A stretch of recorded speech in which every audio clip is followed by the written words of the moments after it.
Eu espero que vocês se encontrem tranquilos, em nome de Jesus.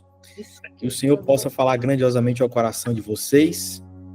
Que Deus possa guardá-los, em nome de Jesus. Nós estamos falando sobre o livro de Ruth, nesse encontro de número 101, 101º encontro, acho que é isso. E eu quero hoje trazer para vocês algumas coisas muito interessantes do capítulo 2 de Ruth. Mas antes eu vou ler aqui para vocês. Capítulo 2 de Ruth fala: Noemi tinha um parente por parte do marido, era um homem rico e influente, pertencia ao clã de Elimeleque e chamava-se Boaz. Se você não sabe, Elimeleque também é da descendência de Abraão, tá? Eles são da descendência de Abraão. Ruth, a moabita, disse a Noemi: vou recolher espigas no campo daquele que me permitir. Vá, minha filha, respondeu Noemi. Agora, deixa eu aceitar aqui, pronto. Vá, minha filha, respondeu Noemi. Então, ela foi e começou a recolher espigas atrás dos ceifeiros. Por acaso, entrou justamente na parte da plantação que pertencia a Boaz, que era do clã de Elimeleque. Naquele exato momento, Boaz chegou de Belém e saudou os ceifeiros. O Senhor esteja com vocês. Eles responderam: o Senhor te abençoe. Boaz perguntou ao capataz dos ceifeiros: a quem pertence aquela moça? O capataz respondeu: é uma moabita que voltou de Moabe com Noemi. Ela me pediu que a deixasse recolher e juntar espigas entre os feixes após os ceifeiros. Ela chegou cedo e está de pé até agora, só sentou-se um pouco no abrigo. Disse então Boaz a Ruth: ouça bem, minha filha, não vá colher noutra lavoura, nem se afaste daqui. Fique com minhas servas.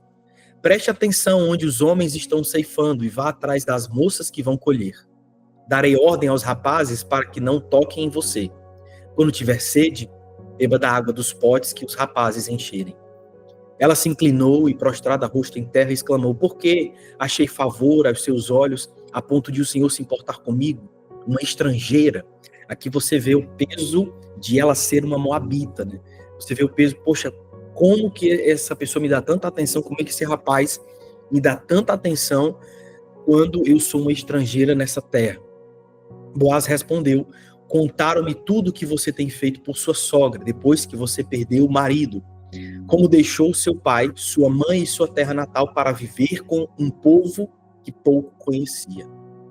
O Senhor lhe retribua o que você tem feito, que você seja ricamente recompensada pelo Senhor, o Deus de Israel, sob cujas asas você veio buscar refúgio. E disse ela: continue eu a ser bem acolhida, meu Senhor. O Senhor me deu ânimo e encorajou sua serva, e eu sequer sou como uma de suas servas. Na hora da refeição, Boaz lhe disse: venha cá, pegue um pedaço de pão e molhe-o no vinagre. Quando ela se sentou juntou aos ceifeiros, Boaz lhe ofereceu grãos tostados. Ela comeu até ficar satisfeita e ainda sobrou. Eu vou parar por aqui, porque eu acho que já é o suficiente para trazermos ensinamentos sobre o segundo capítulo. Esse capítulo ele é marcado por um encontro, né? Esse capítulo ele é marcado por um trabalho. Eu até coloquei o nome aqui: trabalho e provisão. Trabalho e provisão. Naquele tempo, pela lei de Moisés, está lá em Levítico, acho que eu separei aqui, ou tirei, ai meu Deus do céu, acho que eu tirei. Não, está em Levítico 19, de 9 a 10. Ele fala que Deus mandou uma ordem dizendo: olha, não colhe tudo. Eu vou colocar aqui para vocês lerem, que aí fica mais claro do que eu dizer apenas. Eu não sei porque que eu fechei, rapaz, eu tinha separado aqui. E deixa eu abrir. Quando fizerem a colheita da sua terra, não colham até as extremidades da sua lavoura, nem ajuntem as espigas caídas da sua colheita. Não colham tudo da sua vinha, nem apanhem as uvas que tiverem caído. Deixem-nas para o necessitado e para o estrangeiro. Eu sou o Senhor, o Deus de vocês. Então, é um costume que o Senhor mandou que os donos de plantação tivessem para não colher tudo. Qual é a intenção? Deixar uma parte, aquilo que sobrava, para os estrangeiros e para aqueles necessitados. para aqueles que não tinham onde buscar ajuda. Então você vê a misericórdia do Senhor sendo manifestada através da sua lei. Você vê a graça do Senhor aos pobres e às viúvas nesse momento. Então Ruth, quando chegou, ela se encontrou nesse lugar. Enquanto os trabalhadores iam trabalhando, colhendo, ela e outras moças também, outras necessitadas, né, iam atrás pegando aquilo que sobrava.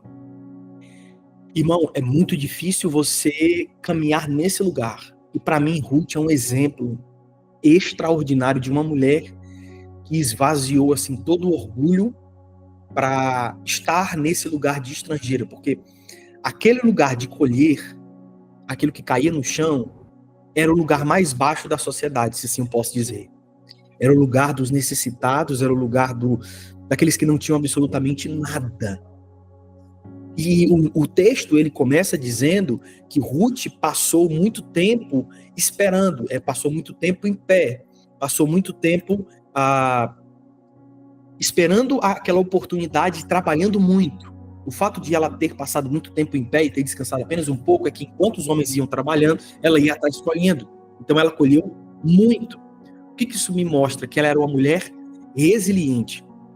Então, duas coisas, só pelo posicionamento dela eu aprendi sobre o caráter de Ruth. Ela era uma mulher que deixava o seu orgulho de lado, deixava todo o seu ego de lado para viver em prol de sua sogra e caminhar em direção a um Deus que ela conhecia pouco e se colocou nessa terra estrangeira para viver isso.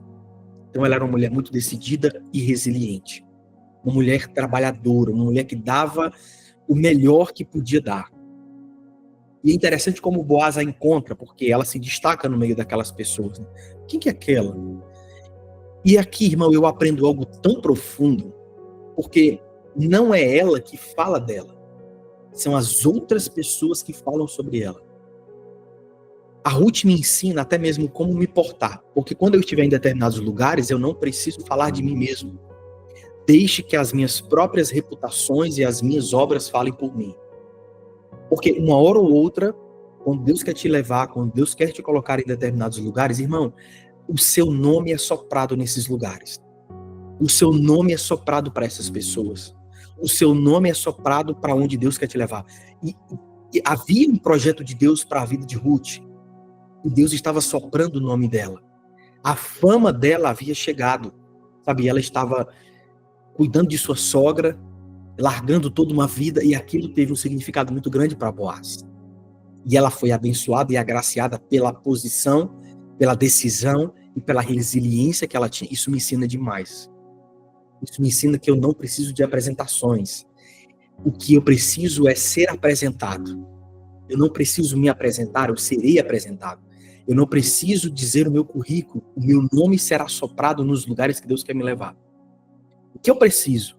Tomar uma decisão, me manter firme nessa decisão, esgotar o meu ego, abraçar essa causa e crer que o Senhor fará os milagres.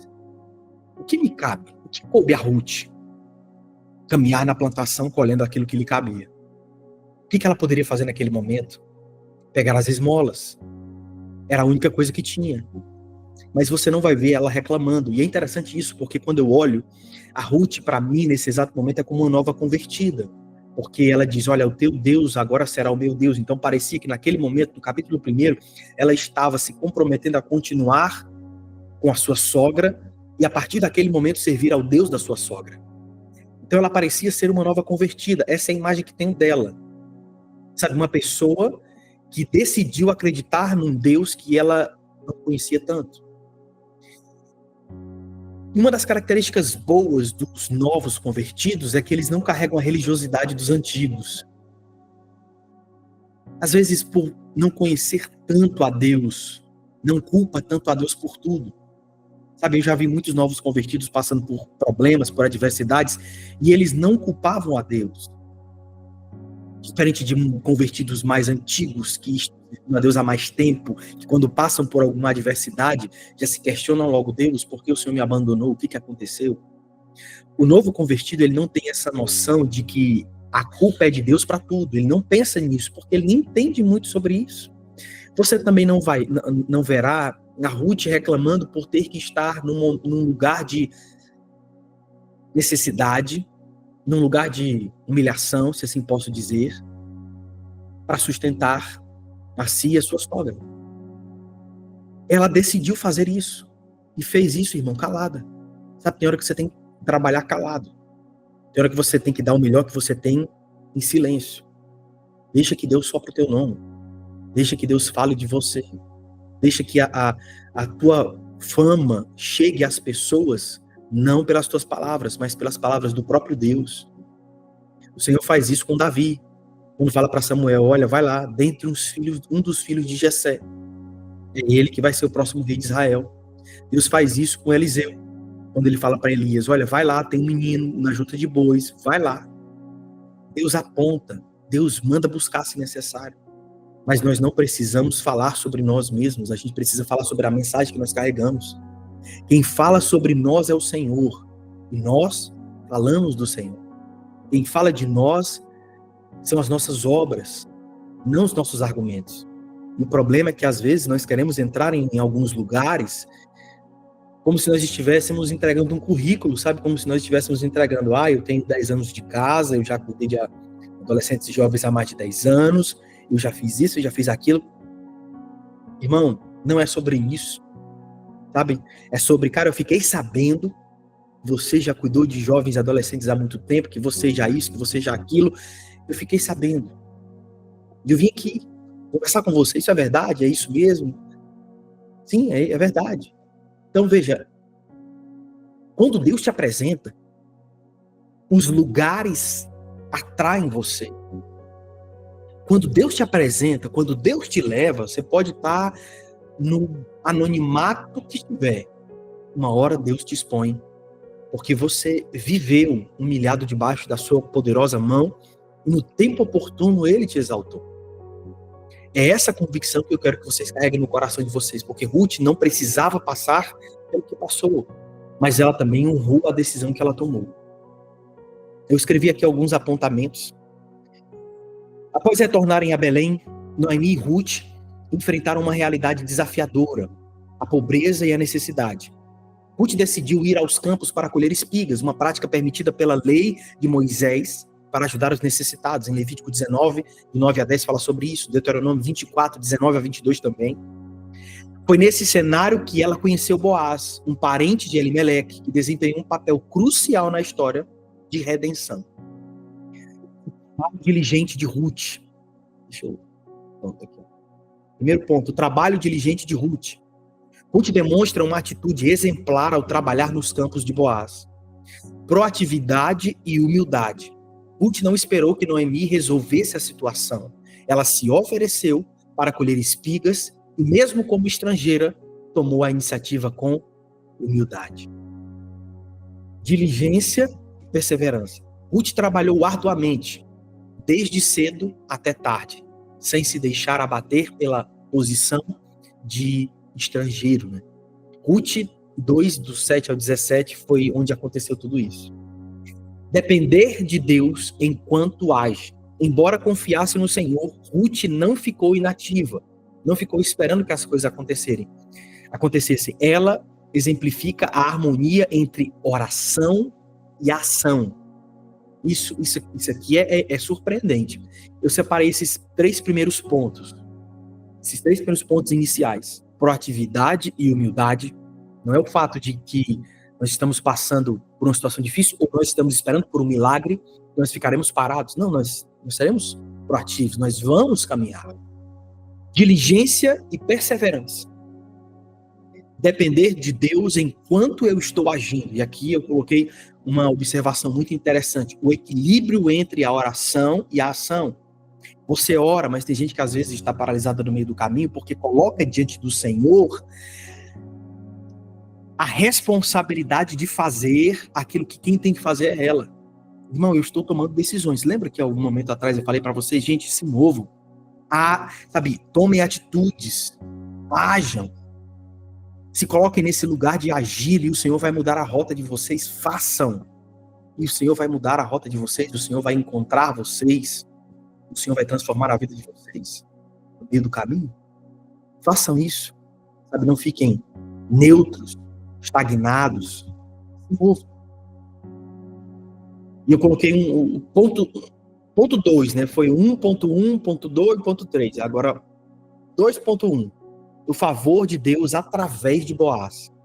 Boaz, um homem justo e generoso, notou Ruth e demonstrou bondade para com ela. Aqui eu quero muito que você entenda que a graça de Deus, ela te encontra através de pessoas que você nunca espera. Ela, na qualidade de estrangeira, jamais imaginou que poderia desfrutar de um favor de alguém, de um senhor, principalmente na qualidade que era Boaz, um homem rico e poderoso. Mas mesmo assim, o Senhor se manifestou, honrando a vida de Ruth pela decisão que ela tomou. Ah, querido, como eu gostaria que você entendesse a profundidade que é ser honrado por Deus.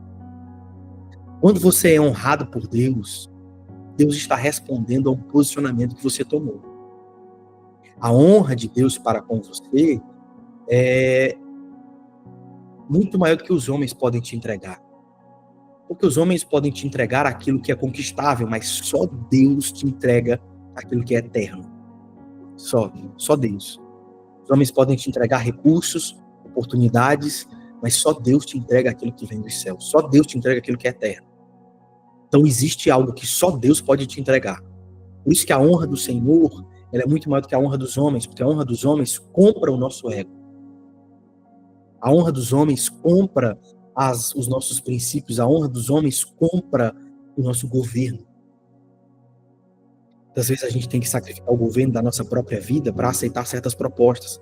E aqui, irmão, eu tenho aprendido que as propostas que surgem diante de nós não roubam de nós o lugar de governo que Deus nos chamou para estar. Principalmente sobre a nossa própria vida. Porque maior do que o que está diante de mim é o que Deus está construindo em mim. Guarda isso no coração de vocês. Boaz como tipo de Cristo. Boaz é uma figura que aponta para Cristo em sua generosidade, proteção e graça. Ele não apenas permitiu que Ruth colhesse em seu campo, mas deu instruções para que ela fosse protegida e recebesse suprimento.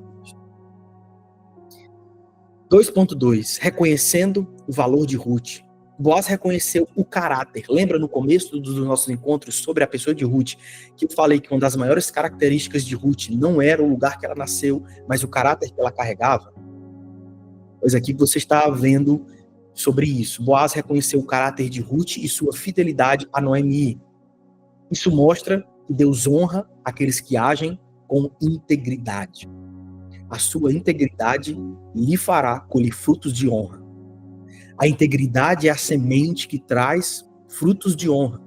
A integridade é a semente que trazem frutos de honra. A integridade, sabe, a honestidade, a lealdade são sementes que te farão colher frutos de honra. Deus resiste aos orgulhosos, mas dá graça aos humildes. Providência divina. Ruth, por acaso, entre aspas, né, por acaso foi ao campo de Boaz. Este acaso revela como Deus dirige nossos passos, mesmo quando não percebemos. E aqui eu coloquei algumas lições práticas, mas antes de passar para essas lições práticas, a provisão divina, irmão, ela nos encontra. Não sou eu que vou atrás da provisão divina. Eu vou atrás de ser íntegro. Eu vou atrás de ser santo. Eu caminho em direção a esse lugar de redenção, de maturidade. Eu não caminho nesse lugar de os favores de Deus me encontrar. Isso é uma linha muito tênue. Mas quando eu falo sobre o Deus que provê sobre a minha vida, eu não estou correndo para as provisões. Eu estou correndo para Ele me supre no meio do caminho. Eu estou correndo em direção ao propósito dele e Ele me abençoa no meio do caminho. Então eu preciso aprender aquilo que é prioridade e aquilo que é algo que está sendo adicionado, algo que faz parte de um todo. E as bênçãos de Deus para as nossas vidas fazem parte de um todo.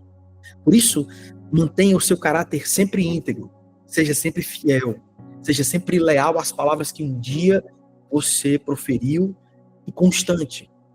Oportunidades vêm, oportunidades vão. Mas é a palavra do Senhor que te sustenta, é a palavra do Senhor que te mantém de pé. É a palavra do Senhor que te coloca nesse lugar de maturidade. É a palavra do Senhor. É a palavra dele. Não se mova por provisão, sabe? Se mova por propósito. Eu havia falado isso para vocês quando eu falei sobre necessidade, né? Não se mova por necessidade, se mova por propósito. A primeira lição prática: trabalho diligente atrai bênçãos. Trabalho diligente atrai bênçãos.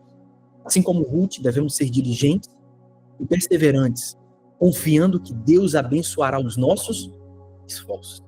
A graça não me exclui do esforço, a graça me exclui da honra, da glória do resultado. É uma frase que eu sempre carrego comigo: a batalha é minha, mas a vitória é dele. A batalha é minha, mas a vitória é dele. Eu preciso lutar as minhas batalhas, mas a vitória será para ele. Porque a glória que fica em mim me ensoberbece. A glória que fica em mim me torna mais soberbo, sabe? Me torna mais orgulhoso. Por isso que a glória tem que passar para Deus, não tem que ficar em nós. Nós não somos capazes de suportar a glória, nós não somos capazes de suportar. Ponto 2. Dependa de Deus, mas tome atitudes. Depender de Deus e tomar atitudes. Eu li errado. Depender de Deus e tomar atitudes. A história de Ruth ensina que a fé e o trabalho caminham juntos. Confiar em Deus não significa esperar passivamente, mas agir. Abriu aqui sem... E aí, o que acontece? Nesse momento em que eu estou trabalhando e olhando para aquilo que Deus tem para a minha vida, eu entendo que a graça de Deus, ela não vai me mover, ela vai multiplicar o resultado do meu movimento.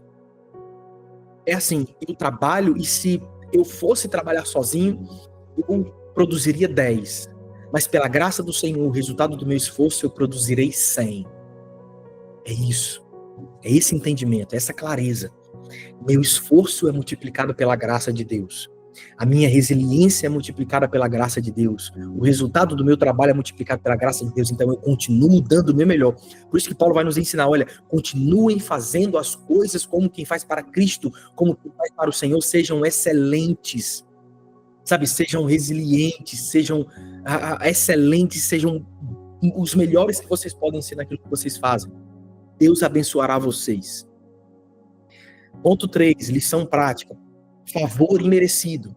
Boaz nos lembra que o favor de Deus não é algo que merecemos, mas algo que recebemos pela sua graça. Isso não se aplica, isso se aplica a oportunidades, relacionamentos e provisão. Isso aqui é muito bom. Porque tem pessoas que vão estar diante de você, que vão estar diante das oportunidades que surgem na sua vida, que foram provisão divina. Eu não acredito em coincidência, eu acredito em Jesuicidência. Eu não acredito que o acaso nos uniu, eu não acredito que o acaso nos colocou nessa sala. Ao acaso eu participei de um devocional, ao acaso eu decidi acreditar numa comunidade. Ao acaso. Não acredito no acaso, eu acredito na provisão divina. Eu acredito nesse lugar de direção, nesse lugar de provisão. Eu acredito nisso. Eu acredito que Deus nos uniu para passarmos sobre os nossos lugares de transição. Eu acredito que Deus nos trouxe para esse lugar de maturidade, para experimentarmos de um crescimento e superarmos tudo aquilo que precisamos superar nessa época. Eu acredito que todos vocês estão aqui, não porque vocês decidiram, mas porque Deus planejou primeiramente. Sabe? Passou pela decisão de vocês, mas começou na intenção de Jesus, de colocar vocês nesse lugar, de os fazer aprender e amadurecer aquilo que precisam nessa temporada, nessa estação, nessa comunidade. E não é ao acaso que nós estamos juntos, não é ao acaso que o Cristiano está aqui, não é ao acaso que a Sueli está aqui, que a Marina está aqui. São pessoas muito pontuais, dentre outras, né? São pessoas muito pontuais que carregam mensagens muito pontuais, experiências muito pontuais, que juntas somam um ensinamento muito poderoso, não só deles, mas de tantas outras que estão aqui, né? Então, essa comunidade, ela não é feita apenas pela minha pessoa, ela é feita principalmente pela graça do Senhor e a participação de todos vocês. Eu não estaria aqui falando para uma câmera sem que ninguém estivesse numa sala. Eu só estou aqui fazendo isso porque vocês estão aqui. Então, eu não acredito no acaso, eu não acredito em algo que aconteceu assim. Nossa, eu estava navegando na internet, vi uma caixinha de perguntas do pastor e achei engraçado e estive aqui. Irmão, Eu sempre vi as caixinhas de pergunta como se fosse uma rede sendo lançada. E a gente alcançando pessoas e trazendo pessoas para perto.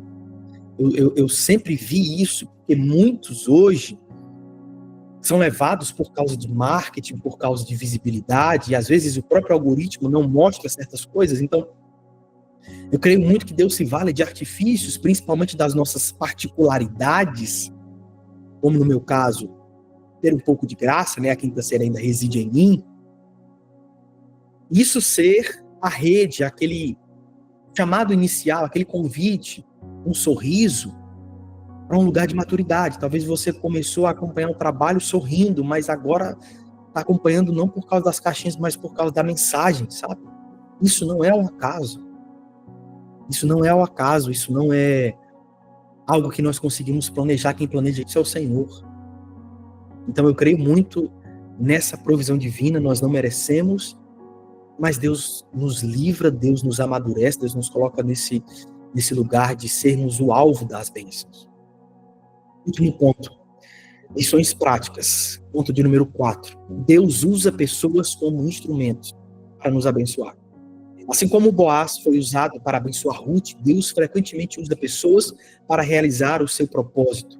Somos chamados a sermos canais de bênção. Ah, como eu sou feliz, realizado, sendo uma ferramenta de fácil manuseio nas mãos do Senhor. Como eu sou feliz por isso, queridos. Como eu sou grato ao Senhor por isso. Como eu sou grato ao Senhor por o Senhor me escolher para entrar na casa das pessoas. É uma responsabilidade muito grande. Me sinto muito agraciado. Esse é o altar que Deus me deu. Esse é o altar que Deus preparou para o meu ministério. De alcançar as pessoas em suas casas, em seus lugares de trabalho. E isso, irmão, não vem de mim. Isso vem do Senhor. Mas Deus muitas vezes fala palavras para amadurecer nos devocionais aqui, mas não é para mim, é para vocês. Passa por mim, me abençoa sim, mas às vezes é direcionado para vocês, para fortalecer, para essa época. Então, creio muito que sermos uma resposta para a vida das pessoas é o que Deus espera para esse tempo. O mundo clama por uma resposta. A sociedade clama por uma resposta. A sociedade hoje clama por uma resposta como um povo cativo no Egito, que durante 400 anos clamaram ao Senhor. Até que um dia Deus disse: olha, eu ouvi o clamor do meu povo. Eu ouvi o clamor. Deus não fala, eu ouvi as murmurações. Porque às vezes a gente ora murmurando, né? Às vezes a gente ora reclamando. Mas a palavra fala que Deus não ouviu as murmurações. Fala que Deus ouviu o clamor. Então, graças a Deus que o Senhor não ouve as minhas murmurações, as minhas reclamações. Graças a Deus que o Senhor ouve os meus clamores. E então, ele usou alguém para libertar o povo. Ele usou Sansão para lutar contra os filisteus. Ele usou Gideão para libertar o povo de Israel. Ele usou Davi para governar um povo. Deus sempre está se valendo de pessoas para abençoar pessoas. Quando você se vale de pessoas para abençoar pessoas, a qualidade de Deus nesse momento, né? Cria um vínculo de gratidão, um vínculo de união. Isso é muito importante, irmão. Nós somos gratos uns aos outros nessa comunidade porque nós abençoamos uns aos outros. Tanto vocês me abençoam com o testemunho de vocês, tanto vocês me abençoam com a disciplina de estar aqui, a graça de acreditar nesse projeto. Eu também creio que nós somos mutuamente abençoados, porque tudo aquilo que eu tenho para entregar, eu entrego. Tudo aquilo que o Senhor coloca no meu coração, eu derramo tudo aqui, irmão, como eu disse a vocês. Então isso traz união, isso traz a conexão, sabe? É uma reciprocidade que traz crescimento. E é isso que Deus espera de nós. Nós sejamos recíprocos uns com os outros. Nós sejamos capazes de abençoar uns com os outros. Irmão, a história de Ruth, ela vai afetar a tua vida em muitos pontos. Mais do que você imagina. E a gente está no nosso segundo encontro. Tem tanta coisa que só um pequeno texto da vida de Ruth nos ensina. Que essa mulher, irmão, no meio de juízes, no meio de grandes homens, o nome dela está lá. O nome de muitos filhos foram colocados em homenagem a ela. Uma moabita, uma estrangeira. Não, Deus não define as pessoas pelo seu lugar de nascimento. Deus define as pessoas pelo seu lugar de caráter. Sabe, Deus olha para as pessoas pelo seu lugar de caráter, não pelo seu lugar de nascimento. Então não é como a gente começa, é como a gente termina. Amém, lindos? Falei demais, ficou entendido, ficou claro. Tentei ser o mais conciso possível, mas parece que o tempo passou, rapaz. Nesse instante era 8h30, já é mais de 9 horas. Mas vocês conseguiram entender, o áudio ficou legal, deu tudo certo. Já pode continuar.